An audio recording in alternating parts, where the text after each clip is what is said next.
Thank you for watching the Religion News Service series, Anti-Racism as a Spiritual Practice. I'm your host, Dr. Simran Jeet Singh, and this episode is part of the second season of our series, which we filmed late in 2020.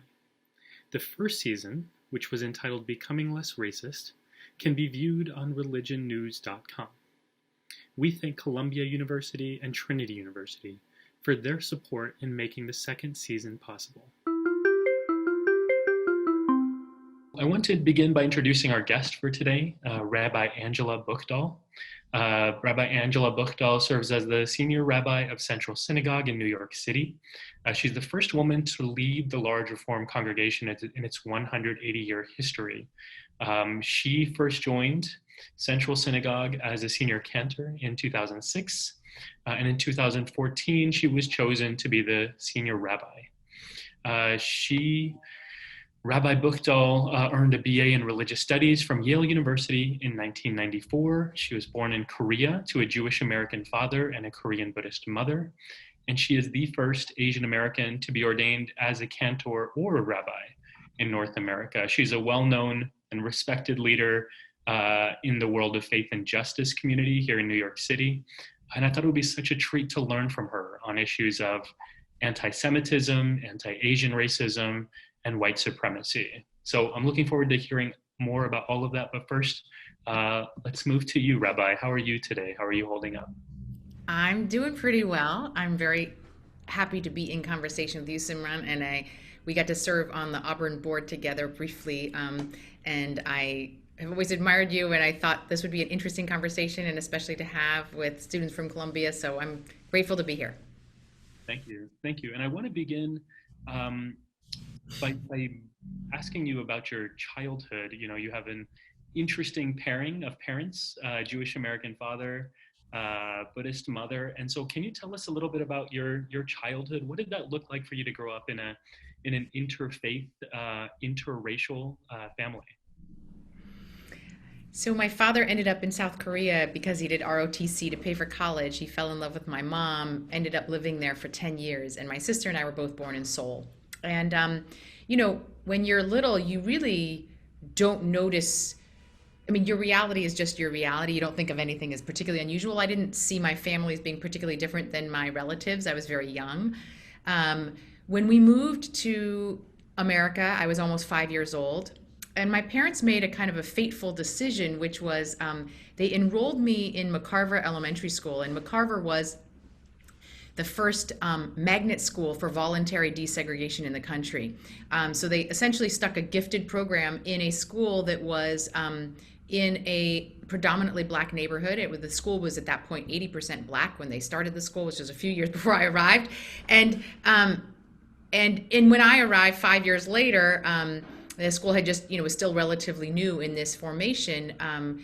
It was still 50% African American and many other people of color. So it was a very small minority white population in my elementary school. And I grew up with a Black is Beautiful alphabet around my classroom, and I grew up singing the Black national anthem at every assembly in addition to the national anthem. And I didn't think that was unusual at all. It wasn't until, and by the way, my parents put me on a yellow school bus, and it took me 40 minutes to get to school. And they did that when I was 5, which I, at the time, didn't think of as particularly radical. As I got older, at one point, I kind of recognized that this was, in some ways, a radical act for them to put me on that bus and send me to that school. And I asked them, I said, why did you send me to McCarver? You're not like super political people, this is, and my mother very simply said, Angela, it was just the best education.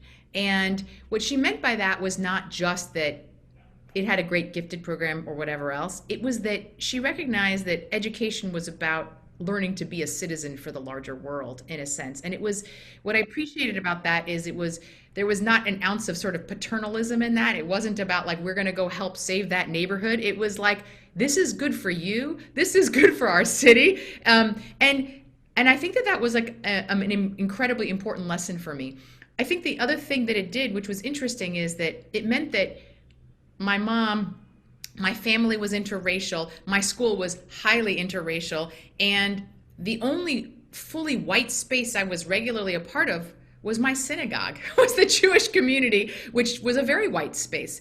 And so there, I was kind of regularly standing out and being, and my community was very welcoming of my family, but people were not at all shy about asking lots of questions and being curious. And certainly when I entered into new Jewish spaces, going to Jewish summer camp or being involved in my youth group, people would challenge my Jewishness, my authenticity, say you don't look Jewish, levels of what they thought was, I guess, curiosity sometimes. I can even say that it was regular othering that would happen and marginalization that was just a regular part of my experience in Jewish spaces, which was not my experience in my secular life. So it was kind of an unusual upbringing, and I was always navigating my multiple identities. I think that there was a part of me that when I first got to America, when people said, "Where are you from?" I said, "I'm from Korea." And then when I went back to Korea to visit my relatives 2 years later in second grade, the kids there asked me, "Where are you from?" I said, "I'm from Korea." And they said, "No, you're not." And I remember that I felt homeless. And my mother said, "No, actually, Angela, you can make a home wherever you are. This is the gift of this."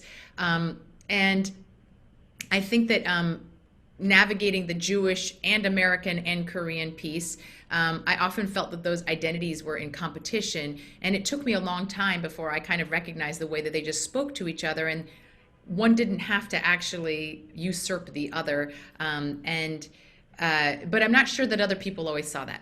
So that's a kind of a long answer to a little bit of my background, but it gives you some context. Yeah, I mean, I hear so much resonance with my own childhood, especially this piece about not feeling like you belong anywhere, right? Like I had that same experience of living in Texas and people saying, "Go back to where you came from," and then going to my parents' homeland of Punjab and being told, you're not one of us either." So this like real like I mean, I didn't experience it as an identity crisis, and I think for a lot of people who don't go through this, that's the only way that they have to understand it, right? Like I get all the time, life must have been so hard growing up, and I mean, yeah, there were challenges, but life was normal because it's all I knew. So I'm hearing you say that. Mm-hmm. I love it because it really speaks to my experience, and I hardly ever hear from someone saying something similar. And I'm wondering, at what point then does it start to become, well, let me ask it this way. Was there always this sense of I have multiple identities, I live in multiple worlds, and I just adapt based on the context?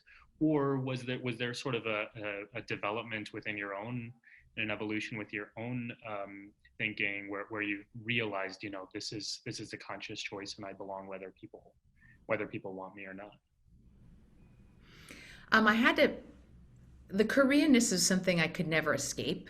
And I don't mean that just in that I wear it on my face, although that's obvious, and so the external world perceives me as an Asian woman. But I mean that it was my first language. I have an immigrant Korean mother who was like, my hero and the biggest force in my life. I mean, so the Koreanness was just like in me in a way, whereas the Jewishness I had to claim differently and I had to assert it in a different way because it wasn't on my face and it wasn't in my name. And given the fact that I had a non-Jewish mother and I had a father who was Jewish, but I would say like a lot of typical cultural reform Jews, not particularly knowledgeable in Judaism. And so what that meant was I always felt a little bit like I was bringing the Jewishness into my house. My father wasn't the one really running the Jewishness in the house. And so I would come back from Hebrew school and say, we have to light Shabbat candles because I want a gold star next to my name at Sunday school. I mean, this is the kind of kid I was. And my parents, to their credit, were like, okay, we'll light candles. But it wasn't that was like a natural part of our home. And so while I was constantly kind of, leading my sister in prayers at night because I was like, Jewish kids are supposed to say these prayers at night, and we're going to do that. I felt there was always a part of me for a long time felt like I was faking it because I didn't feel like it was just organically in my family. And so when I got older and people challenged my authenticity, I had a couple of responses. One was sort of like, I retreated into myself and said, "You're right. Like I'm kind of a fraud and a sham, and I don't. It felt like a coat that I would wear, but I could take off." And there was also a part of me that's like, wait a minute, who are you to tell me that I'm not a Jew? I've been a Jew my whole life, and maybe I don't know quite as much as you do, and I don't go to a Jewish day school or all those things that made me feel inferior. But I had Jewish memory, and I knew that it was a part of who I was, and I felt this deep connection to the larger mission of the Jewish people. So ultimately, I ended up having a conversion ceremony at 21, which I had to frame as a reaffirmation because I didn't want it to say that it was negating the 21 years of my life before that as a Jew. But I did want to actually assert a kind of claiming of it in a way that that came after a lot of years of angsting. I will say that a kind of a key pivotal moment in my life was after lots of people in college telling me I wasn't a real Jew. I don't know if you know, but in traditional Jewish law, your Jewishness is traced through your mother's line. So with a non-Jewish mother, without a conversion, I was not considered Jewish under Jewish law, traditional Jewish law. And so I had a lot of people sort of saying, you're not really Jewish. And I had a lot of my own internal questions about it. And then I went to Israel, and I had a very painful, episode of lots of rejection. It's hard to explain. It's not worth getting into. But the point is, I remember calling my mother after all of this at one point while I was in Israel, and I said, "That's it. I don't want to be a Jew anymore. I don't have a Korean face. I don't have I don't have a Jewish name. I don't have a Jewish face. I could just stop being Jewish right now." And my Buddhist mother just responds, "Well, is that really possible?" And it wasn't until I got to the point of absolute rejection and her question that I realized, oh no, actually this is in me in the same way that I could no longer stop being a Korean woman or Angela or, any of that. And so, and that was when I actually came to some resolution around it, but it was painful. And then I had friends say things to me like, "Angela, you just look Jewish to me now," which I don't even know exactly what that means. I think they meant it as a compliment, but I think it also meant to them that I didn't look Korean to them anymore. And so it's that sense that people kind of feel like, well, the more Jewish you become, the less Korean you are, or vice versa. And I never saw it that way. My Koreanness informs who I am as a Jew every day. But I do recognize that that's still the way people think about identities. The complexity is hard. Now, the complexity is always hard, and I mean, I'm listening to you, and part of what I'm hearing is, here is a woman, a girl, who had a particular racial identity externally, right? You said people see you on the street and they read you as Korean or Asian American at least, and so you're already in a marginalized group as an immigrant here in the States. And then you make this choice, right? You didn't have to, and you made this choice to not only join one of the most marginalized groups that is a religious community, but also one that's highly racialized, but also to do it in a context where you felt like you were an outsider. And so that's such an interesting, to hear you walk through that process in your own mind is so interesting to me because it's a reminder that, in a very similar way, I'm a racialized being as someone with brown skin in this country. I choose to wear a turban, right? And that's an expression of my identity, but it's a voluntary one. And so again, I hardly meet people who have voluntary expressions of identity that are then racialized and get them in more trouble. And so I guess my question to you then is, what made you move into that choice? I'm hearing you talk about authenticity, and really believing in something. But I guess the other way of asking that question is, what do you draw personally from the Jewish tradition that really speaks to you and enriches your life? I mean, everything about it, honestly. Thank God it spoke to me so deeply, because otherwise I don't know how I would have stayed in it. And, the interesting thing is, my first trip to Israel was sort of the inspiration for me to want to be a rabbi. And I remember coming home and telling my parents, and my mother, who always told me, "Angela, you can do whatever you want in the world," and was always supportive of whatever I wanted to do. When she heard that, she literally started to cry, and she was like, why that? Like, why would you want to put yourself in a position when you can do anything in the world to, like, as a Korean woman with a non-Jewish mother, like, why do you want to put yourself in a position of such rejection? And she knew the kind of rejection I experienced in the community. She knew the racism slash marginalization she felt as a Korean immigrant woman in the community. And she also worried that I would never get a job. She was like, who's going to hire you? Like, she only knew male rabbis. I mean, this was still the 80s, and the world was really different in the Jewish community then. And so they were, they've long come around to being very supportive. And I'm going to fast forward and just tell everyone, if people don't know, that I now run the largest synagogue in New York. So someone hired me. But I think that part of this is that Judaism just spoke to my soul. I loved the fact that it was a religion of action and deed, and not just a sense of faith. I loved that it was all about questioning and debating. I loved that it didn't believe that it was the sole truth, but that it had a beautiful truth for the world. It did not conflict with the Buddhist sort of sensibility that I also inherited from my mother. I felt like they could live together peacefully and in ways that complemented each other. I love the ritual and tradition. I love the color, taste of the holidays. Like, it just was, it was the way that I wanted to make meaning of my time in the world, and the way I wanted to make meaning of my purpose in the world. And so even when there were moments when I wanted to no longer be a Jew, I could not actually think of anything I wanted to do with my life besides being a rabbi, which is complicated, because I was, even when I was like, I don't want to be Jewish anymore, I still wanted to be a rabbi. I still wanted to spend my life thinking about big Jewish ideas and studying Jewish texts and being a teacher of them. I couldn't think of anything better to do. So maybe it's a lack of creativity, but that's why I stuck it out when it was hard. That's great. That's really helpful, and I'd love to move this conversation into some of the things that we've been seeing you talk about recently. And for those of you who haven't heard, Rabbi Buchdahl had a sermon recently that went viral, where she talks about viral for the Jewish world. I think, I don't know that it wasn't getting like views like cats with cucumbers on I don't know, those get millions of views. Yeah, but I think the thesis was, and I'll read it back from the YouTube page, and I'll post the link here as well. Your thesis was, I'm suggesting that it is time to stop thinking of Jewish peoplehood as a race.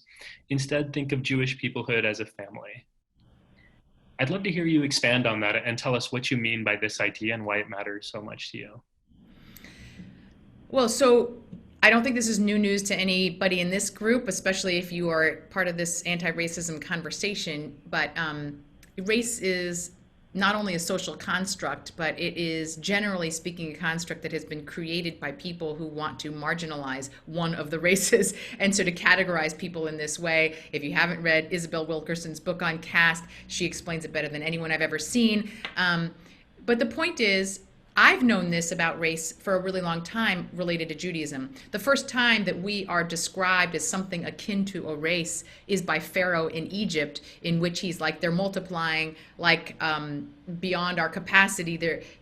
I think there are echoes of Jews will not replace us that even the Pharaoh said back in the Bible. So seeing us as a race was something that was framed by our enemies. Of course, this came many, many times through Jewish history as well, from Spanish Inquisition, where we were told, convert or die. And many Jews converted, and guess what? They said, you know what? Even though you converted, you have polluted blood. You're still Jewish in there. We know it. And that's like a racialized identity piece. It's not about a religion. It's about viewing Judaism as a race. Again, used by our enemies. And then, of course, it was used to the most devastating end, as people know, in the Holocaust, when Nazi Germany wanted to frame Jewishness as a racial identity that had particular characteristics and was about bloodlines and was immutable. And that, of course, led to the murder of 6 million Jews. And so why we would want to see ourselves as a race is beyond me. It really has only been used to marginalize, oppress, and commit genocide against our people. So there's that piece.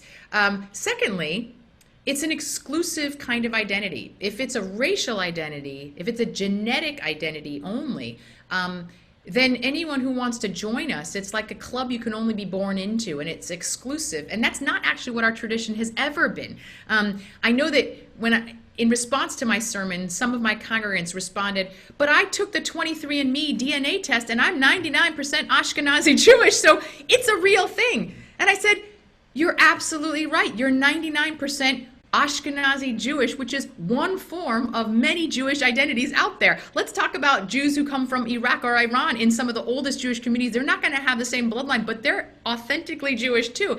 And once we also start to pin our identity on some kind of racial bloodline, then also it basically decides your authenticity gets to be measured by some sort of percentage of a DNA that is really not what Jewish identity is all about. And so what? So even if you want to say Ashkenazi Jewish is the true Judaism, which I'm not willing to say at all, but let's say it was, so then that means that someone who's 50% is not a real Jew? Like, this is not a kind of line of thinking that's healthy for the Jewish community in any way, or frankly, probably any community. And I like to reframe the idea. So people say, well, then if it's not about a culture or a race, then what is Jewish peoplehood all about? Because we call ourselves not just a faith community, but a peoplehood. And I like the framing of it as family, because you can certainly become part of family through blood. I don't want to take that away. That's powerful and important. Heredity can be one way you can become a part of the Jewish people, but you can also become family through adoption, and you can become family through choice. And if you think about marriage, in which you can become the closest of family, who absolutely you share no blood with, but you do that through covenant. The idea that once you enter into a covenant with someone, that makes you family stronger than blood. And the Jewish model for covenant with God is the way that we became God, a people in God's eyes. So I like the idea that we can come back to this idea that any Jew who says, I'm bound by that covenant, you get to be part of the family. And that's the way we should think about what Jewish peoplehood consists of, is the sense of covenant and family, as opposed to an immutable racial line. That's great. I appreciate that. And so what you're helping us think about here, Rabbi, is identity, but also belonging.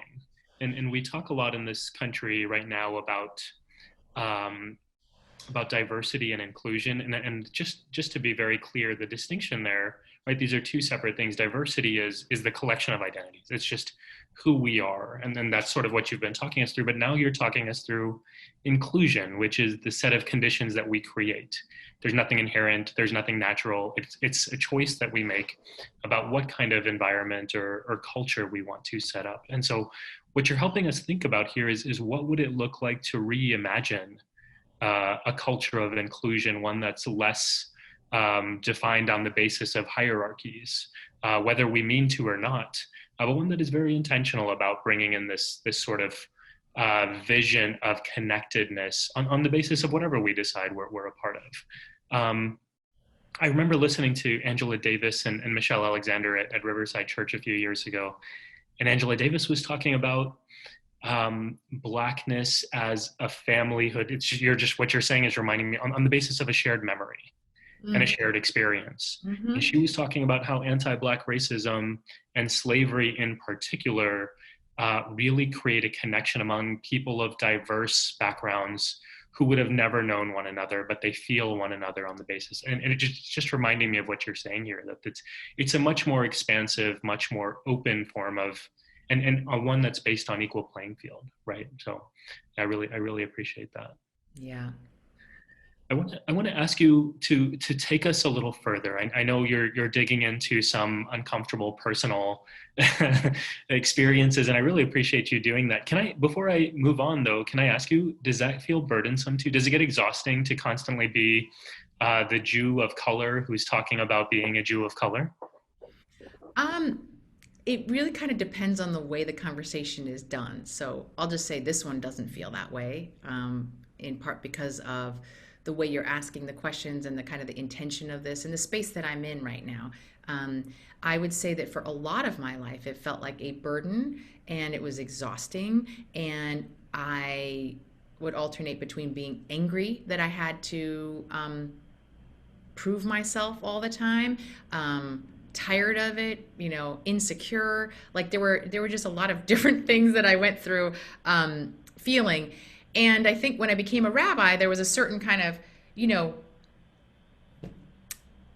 what's the word I'm looking for? Tokenization slash exotification of, ooh, Asian rabbi. And so I would get asked to sit on a lot of panels or to be the face of Jews of color in a way that I had a very complicated relationship with. On the one hand, I really didn't want to be the poster child, and I resented it, and I felt a little bit objectified and used.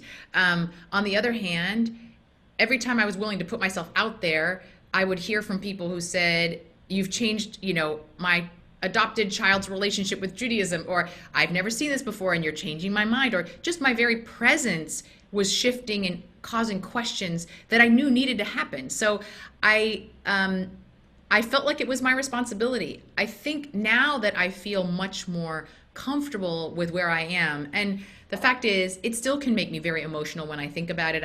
As I gave my sermon, I surprised myself that I had to hold back tears at the end of my sermon, speaking about this personally, when I kind of feel like, on the one hand, you could say I've arrived, I've got a very powerful position in the Jewish community, but those scars run deep, and so it clearly is still something that I feel when I talk about it, but it doesn't hurt in the same way usually when I talk about it now. It generally speaking is something that I'm happy to kind of be a part of, and I now feel like I do it on behalf of many, many more other Jews of color who feel much more marginalized in the community than I do, and I feel like now I'm in a position I've got to do my part so that it doesn't feel the same way for them as it did for me.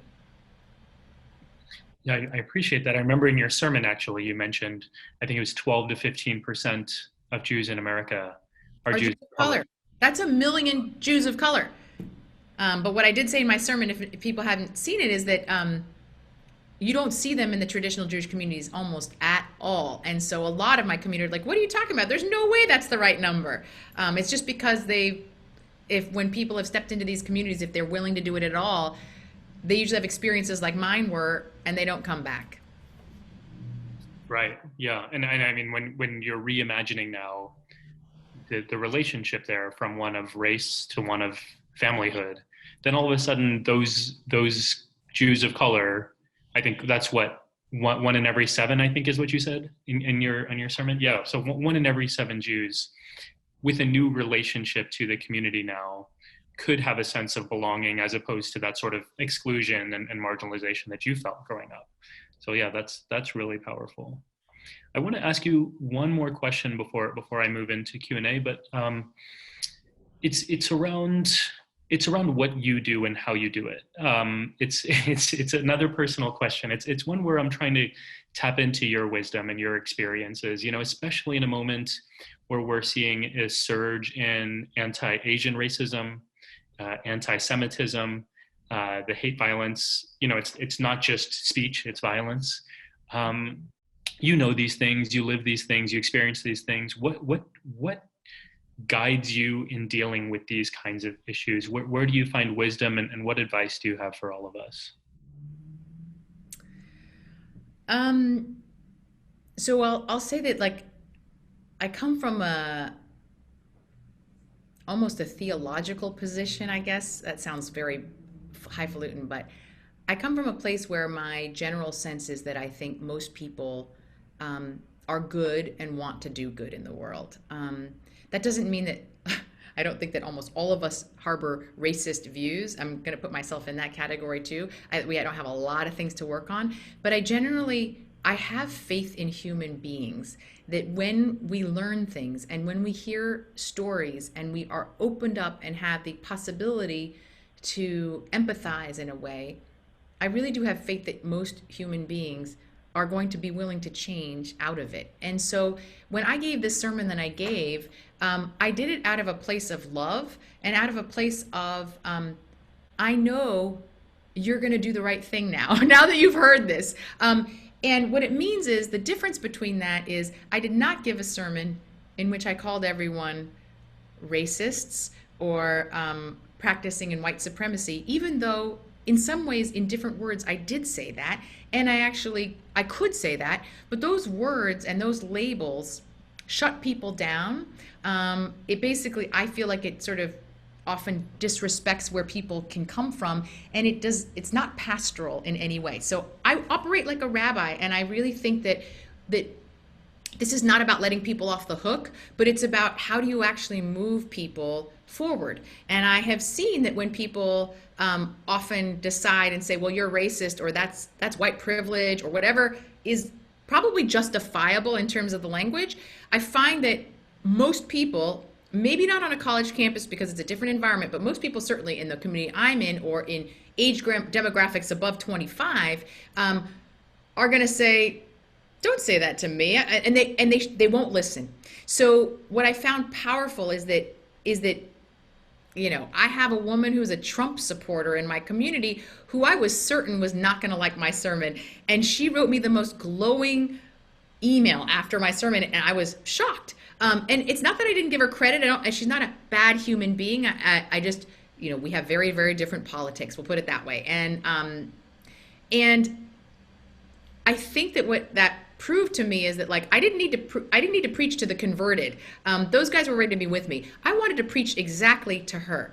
I wanted to change hearts and minds, and she was able to hear this because it came from a place of authenticity and personal story, and she has a heart, and I know she does. So I guess that's my general outlook. I think that there is a place for anger, and I've definitely had it, and there are times I feel very angry. But I think that moving people forward, we're going to do that more and better with some love and some benefit of the doubt and some radical empathy.